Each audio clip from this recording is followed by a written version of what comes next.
Good morning, friends, and welcome. Let's start with the prayer together. Heavenly Father, Divine Mother, friend, beloved God, Guru Preceptors, Jesus Christ, Babaji Krishna, Layadima Shaya, Swami Sri Yukteswarji, beloved Guru Dev, Paramahansa Yogananda Ji, saints of all religions, we bow at thy feet. Beloved Gurus, we are thine, be thou ours. Inspire us as we open our hearts to thee, to receive thee ever more fully. Om Shanti Shanti. Let's hear a song by Swamiji and then an excerpt from a talk by Swamiji.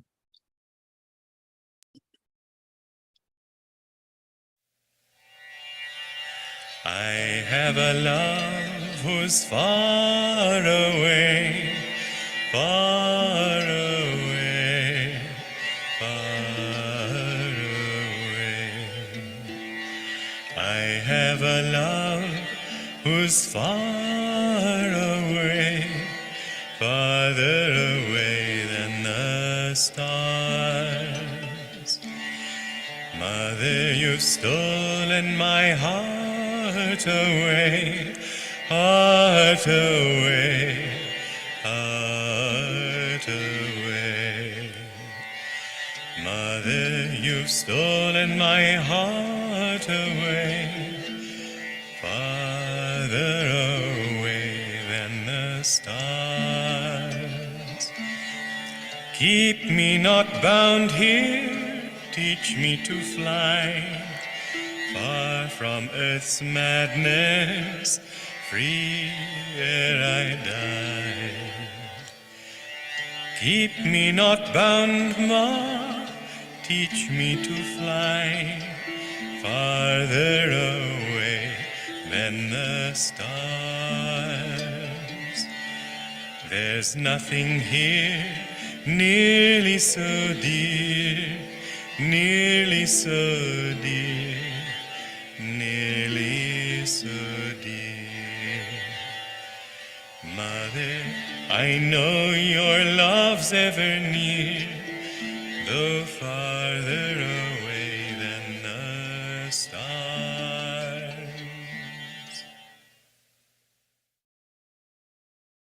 Pray, and when you try to feel, and when you do feel Master's presence within yourself, try to become Master. Try to become that consciousness yourself. He is not interested in your worshiping Him as if He was on a mountaintop. He's interested in making you one with Him, in giving you the very light that fills Him, in giving you the same joy that fills Him. He is giving you yourself. He's not imposing Himself on you.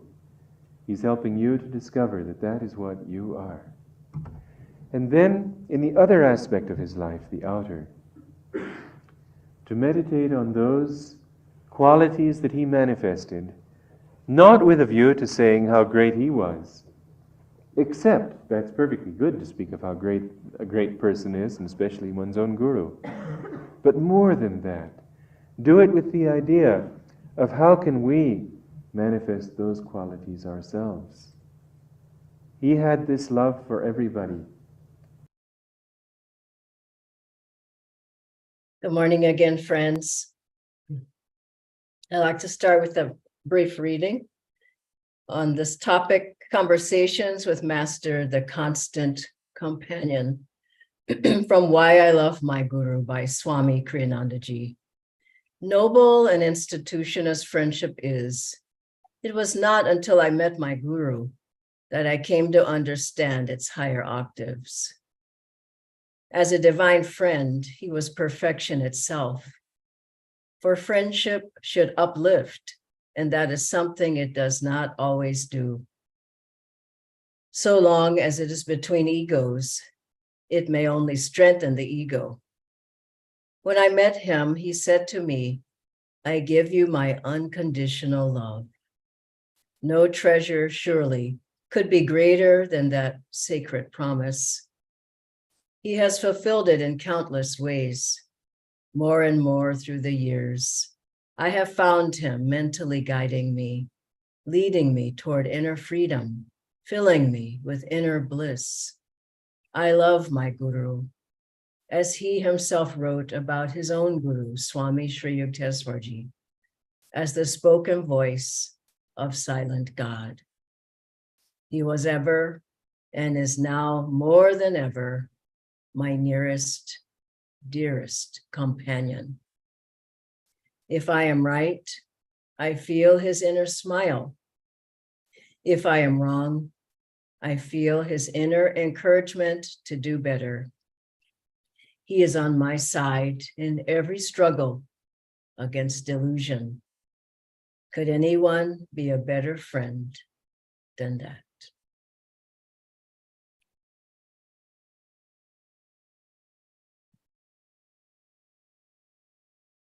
This is such an important topic and such a beautiful one, because Master, for incarnations, not even just one, has been calling us, guiding us, loving us, encouraging us, drawing us to God, and wanting us to know God.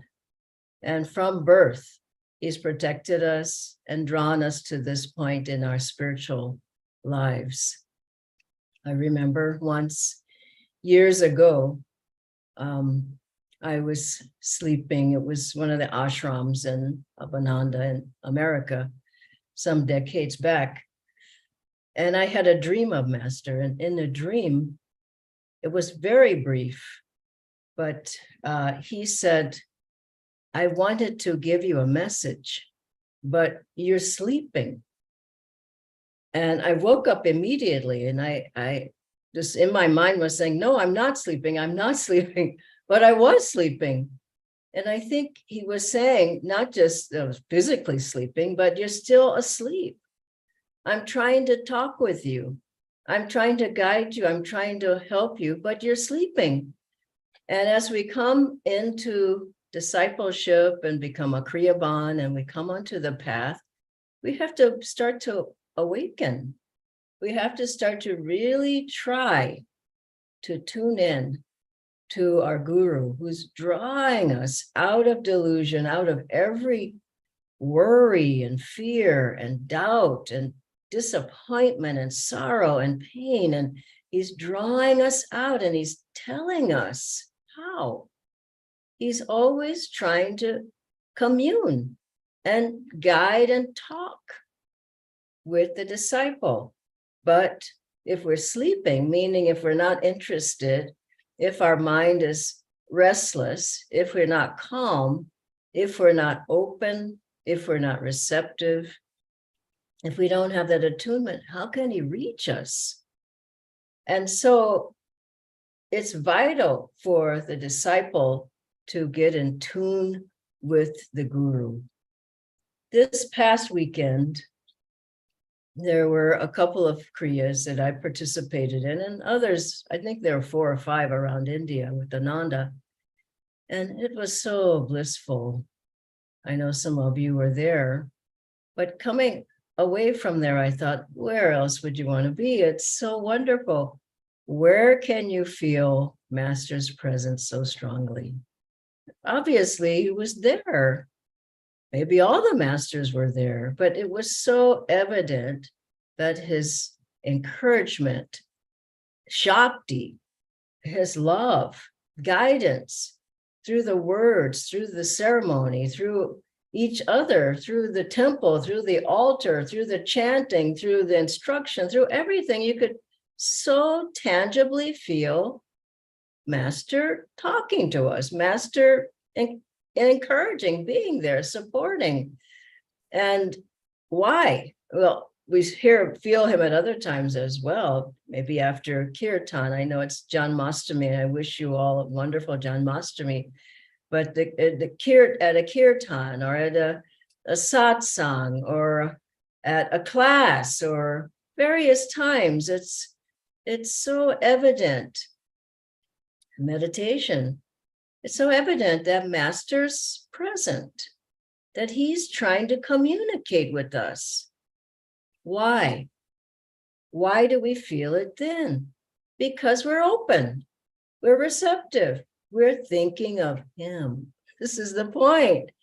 If we're not thinking of him, the conversation is both ways. And so he's always there. To those who think me near, I will be near. But people say, oh, I've got this problem and I don't know what to do. And I have this difficulty and this happened and that happened. But they don't listen for Master's guidance. They don't take his hand and walk forward with him through whatever it is, or say, Master, you guide me. You're the guru. And so at special times, we feel him very strong because our mind is on God and Guru and the gurus. And so this is what we have to remember. I know Swamiji told us a couple of incidents, one about Senor Quran. I've said it, but it's worth saying again that Master said, I lost sight of you for some incarnations, but I won't lose sight of you again.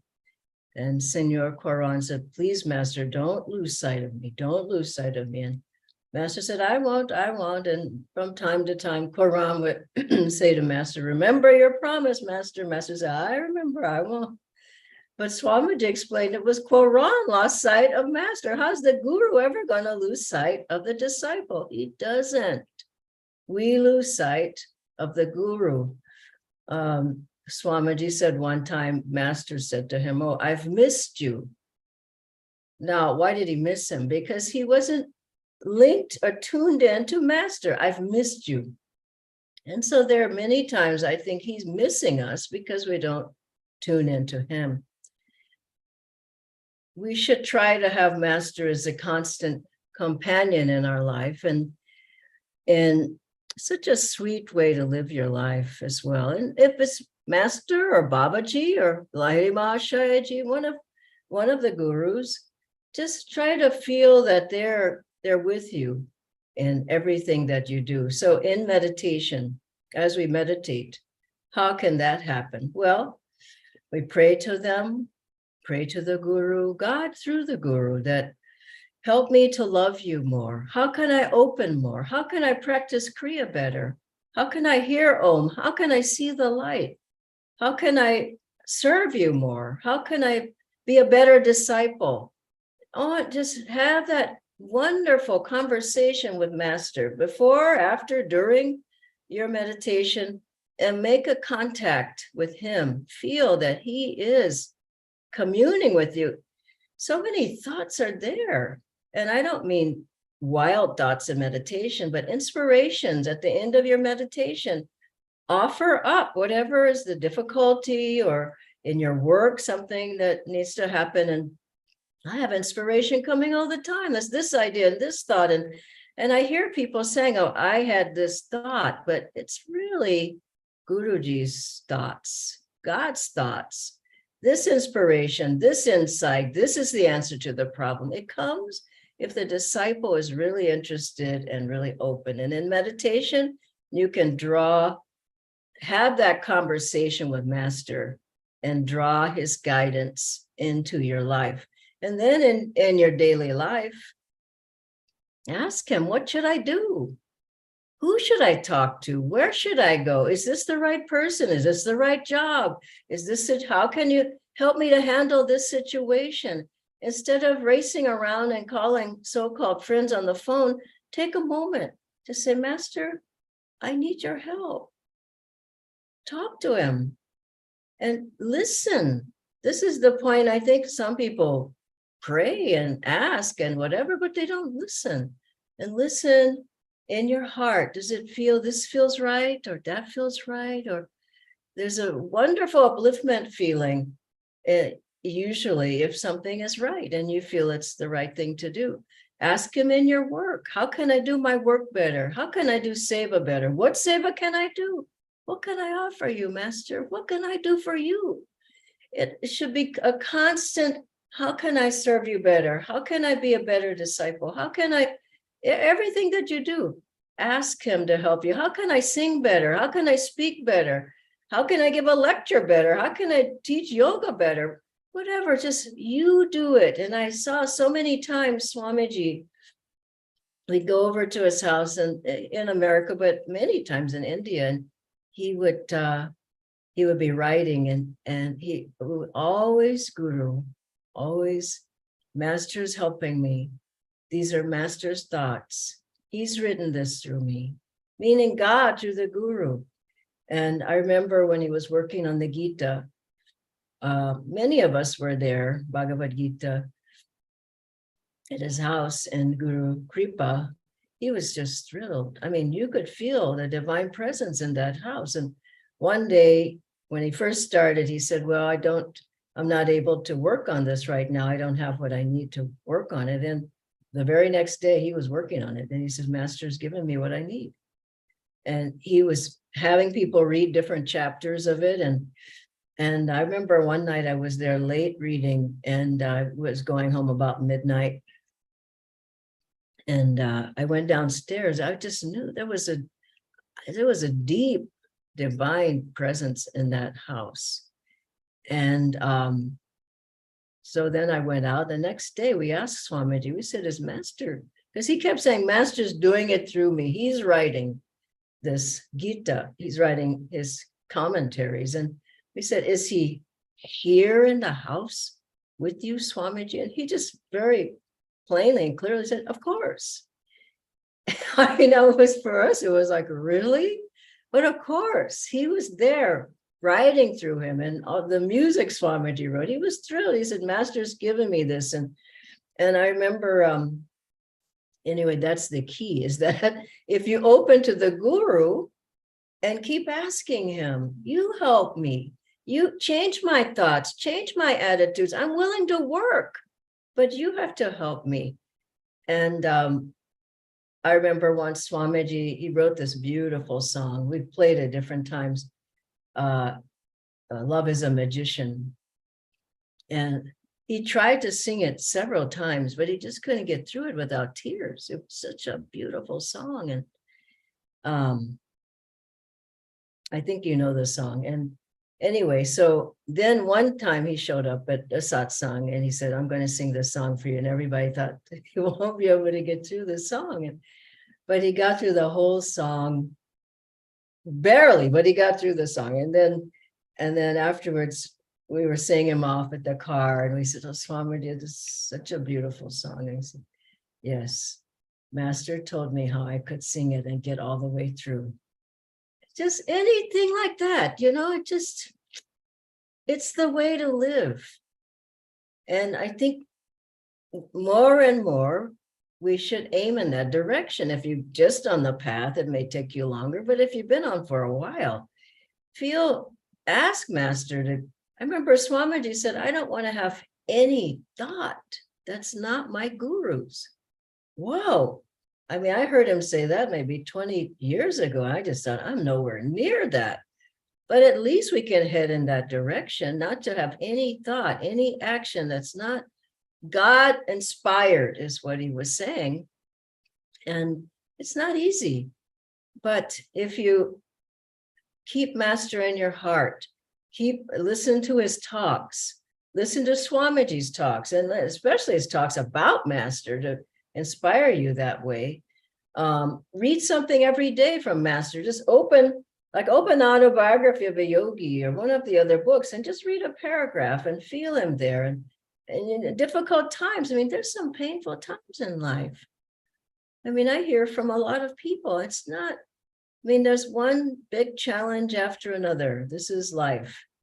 But if you put your hand in Guruji's and just say, how am I going to get through this on my own? I can't do it. And take his hand and walk through that with him. I've seen my friends and myself, huge karmic bombs explode in your life. But by Master's grace, people got through it and made it through to the other side in joy. And so the last thing I want to say is also when Swamiji counseled us, we felt it was Master talking to us. It wasn't, oh, he's a disciple, but he doesn't really know. I'm going to go straight to Master and ask him, because we couldn't even understand if we went straight to Master. I mean, I love what Swamiji said. People go and look at Master's picture and say, I got my counsel from him. And Swamiji said, well, the picture's always smiling. And people take that smile as, yes, he told me to do this, when it's completely the wrong thing. So ask people that you feel in tune with, that they can help you. Have someone help you in your life, who's one of the acharyas, who's your center leader. Someone, don't just try to go it alone. And he's talking to me directly. Well, I got in a lot of trouble with that one. That's all I want to say. If you can say, I remember Swamiji said of one person who used to be long back at Ananda. He said she had gone off and, just was all upset with Ananda and him and everyone. And that's not the way to leave. If you leave, enjoy, bless everybody. Say thank you. Thank you for what I got. And so Swamiji said this something it really struck me. He said, she will never find God except through this channel. Wow. I mean, God sends the channel. And she didn't listen. It's one thing to say, to ask, but then you have to listen. And I remember I heard Master said, he announced at Rajasi Janakananda, I think he announced it at a Christmas meditation, 8-hour meditation, that he's free. He's a free soul. He has reached liberation. And Rajasi, in Nirvikalpa Samadhi, Master told him, Rajasi, don't forget where your power is coming from. And Rajasi said, Master, I won't. I know it's coming from you. Now, Master wasn't saying it's coming from him alone. It's coming, God's power through him to Rajasi, had given him what he had achieved. And so for all of us, we have to remember, ask, talk to the Guru, and listen and feel, try to sensitively feel, what is this really meaning? I mean, sometimes I remember once it took me 15 years to understand what Swamiji was trying to tell me. And he didn't blurt it out. He waited for me to be open enough to hear. And he said something, and it just, I couldn't get it. And sometimes I would look in his eyes and I would try to read what he was saying, and I just wasn't there. But I did my best to follow. Things got better. I got more clear, more in attunement. And that's what happens. But you have to try to move forward with God, with Guru, talking to them and listening and moving forward with their blessings. So I want to end now with this wonderful poem of Master's. It is When I Am Only a Dream, from Songs of the Soul. I come to tell you of him and the way to encase him in your bosom, and of the discipline that brings his grace. Those of you who have asked me to guide you to my beloved's presence, I warn you through my silently talking mind, or speak to you through a gentle, significant glance, or whisper to you through my love, or loudly dissuade you when you stray away from him. But when I shall become only a memory or mental image or silently speaking voice, when no earthly call will ever reveal my whereabouts in unplumbed space, when no shallow entreaty or stern stentorian command will bring from me an answer, I will smile in your mind when you are right. And when you are wrong, I will weep through my eyes, dimly peering at you in the dark, and weep through your eyes perchance. And I will whisper to you through your conscience, and I will reason with you through your reason. And I will love all through your love. When you are able no longer to talk with me, read my whispers from eternity. Eternally through it, I will talk to you. Unknown, I will walk by your side and guard you with invisible arms. And as soon as you know my beloved and hear his voice in silence, you will know me again, more tangibly than you knew me on this earth plane. And yet, when I'm only a dream to you, I will come to remind you that you too are not but a dream of my heavenly beloved. And when you know you are a dream, as I know now, we will be ever awake in him.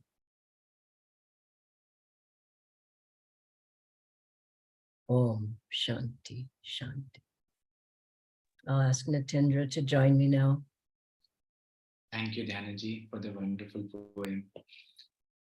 We have a few questions, Dhyanaji. The first one is, would you know anyone who has felt Master's presence with them all the time? And who would that be?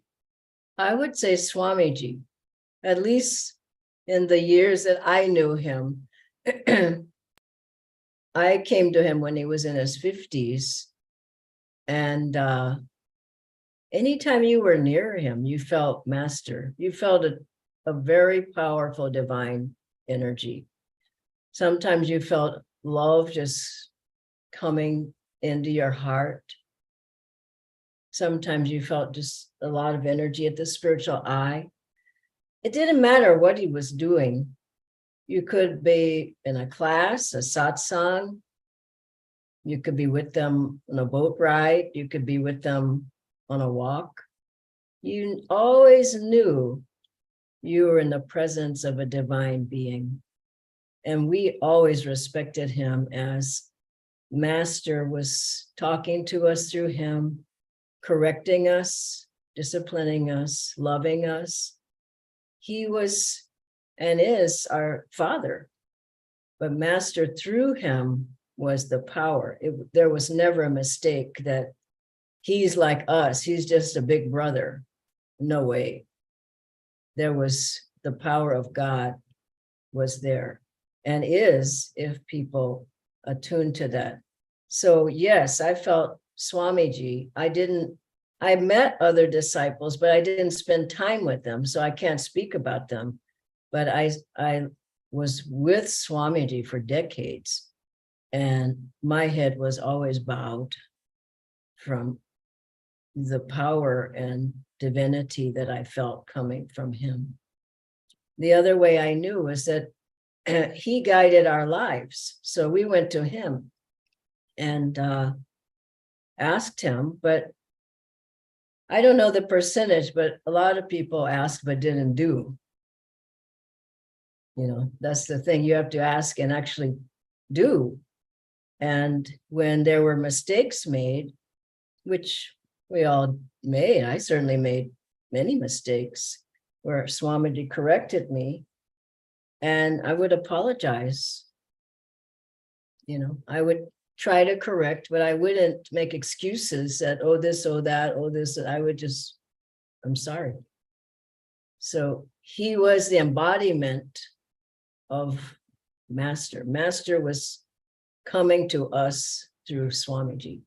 That I'm speaking about when he was in his body. And now, even so, if people tune to him, you don't get Swami Kriyananda, you get Master, his guidance, his direction, and it's powerful. It's something you have to experience, though. You can't stand on the sidelines and think, well, he'll come to me someday.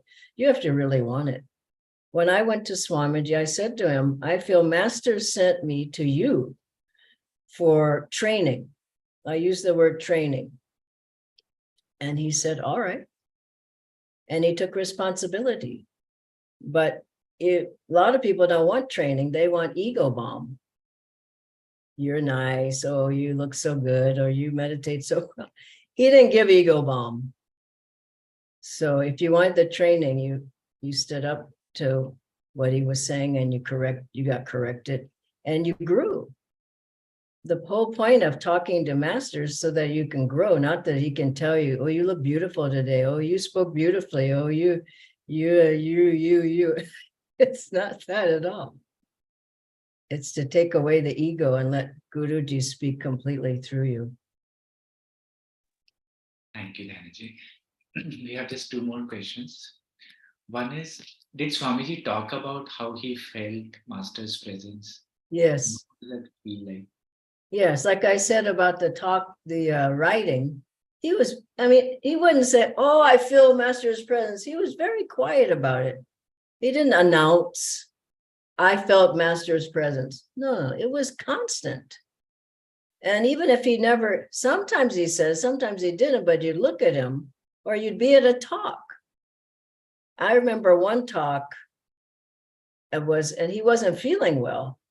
And it was 200 or 300 people there. And afterwards, everyone was thanking him.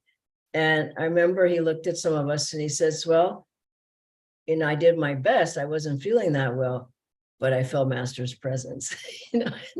And that's the thing. You felt Master's presence. If you felt well, if you didn't feel well, whatever was going on, he felt it, so you felt it. So he said that it was in his consciousness. Thoughts, inspiration, ideas were always flowing. He said times he felt like he was sitting on a volcano. There were just so many ideas erupting. And guidance, yes. I remember once he said, and you've heard this from Jyotishan Deviji, said he was walking and with them, Swamiji, and he said, oh, this was years after Master's passing. That's what Master meant by that.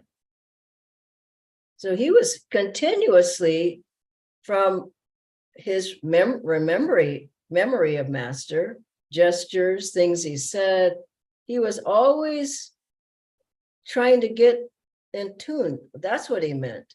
And I know what he means now by that. Before I thought, gee, that seems like it took a long time, but I know what he means because I say things, oh my God, that's what he was trying to tell me all along, but I couldn't hear it.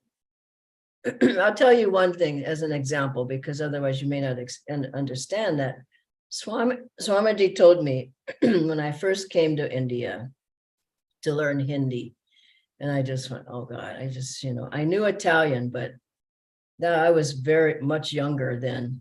And so he told me many times, learn Hindi, learn Hindi. So I did my best learning, and by God's grace, Master's help, Babaji's help, Swamiji's help, all the Guru's help, I can actually give Kriya in Hindi. Now, that's from their blessings. But only this year, now this is since 2005, he told me, only this year did I realize he was trying to tell me this at the beginning, teach in Hindi.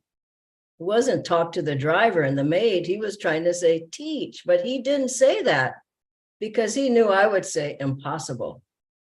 But when my mind was open, only this year, mind you, that's a long time, I felt he said, this is what I wanted you to do all along.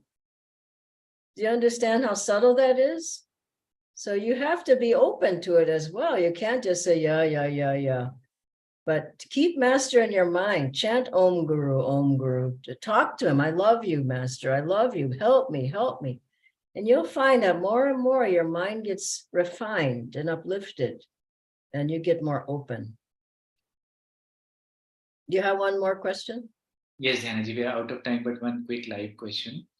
How do we know that the answer is coming from Master and not just some imagination from my mind? That's a hard one, isn't it? There's a lot of imaginations that come, I would say.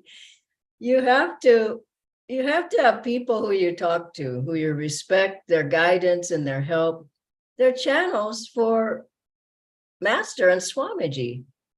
So I wouldn't make any big decisions. I don't even make small ones really, without consulting at least one person I really respect their advice. And I see people going on alone and not wanting to hear from anybody. I know what that's like. I was like that at the beginning of Ananda. Don't tell me anything. I know what I'm doing. I didn't know what I was doing. Making a mess, basically. But you can come up with a lot of imaginary things and say, Master told me to do it. I wouldn't go there. Check with somebody else who you respect and say, this is what I feel. Is this feeling right? Also in yourself, remember I read, he said, I will smile in your heart or something like that in that poem I read, when you are right. And weep through my eyes and perhaps from your eyes when you are wrong. And you felt it. I'm sure you have. Different times when you're going in the wrong direction, there's a painful feeling in the heart. I just feel like this is wrong. And if it's right, you feel like, oh, okay. You know that feeling. It's either in tune or out. And when you get on the out, I felt actual pain. Master is not happy with this. But you have to ask him. Maybe he'll come if you don't ask him. But if you ask him and you get that painful feeling, move out. You're in a situation you shouldn't be in. I've been there before and I felt him saying, move out, get out of there. It's not for you. So it's not a game. You have to be really sincere and really wanting it. Then he'll help you. Otherwise, like the woman said, I'm not feeling you as much as the others. And he said, you shut the door, how can I come in? We have to open the door and say, I really, really, really want to know. I really want you to help me, Master. I really want to get out of delusion. Then you will certainly feel his presence and his guidance. And then you have to follow. I hope all that's helpful. God bless you all. Thank you, Nitendra. Bye-bye.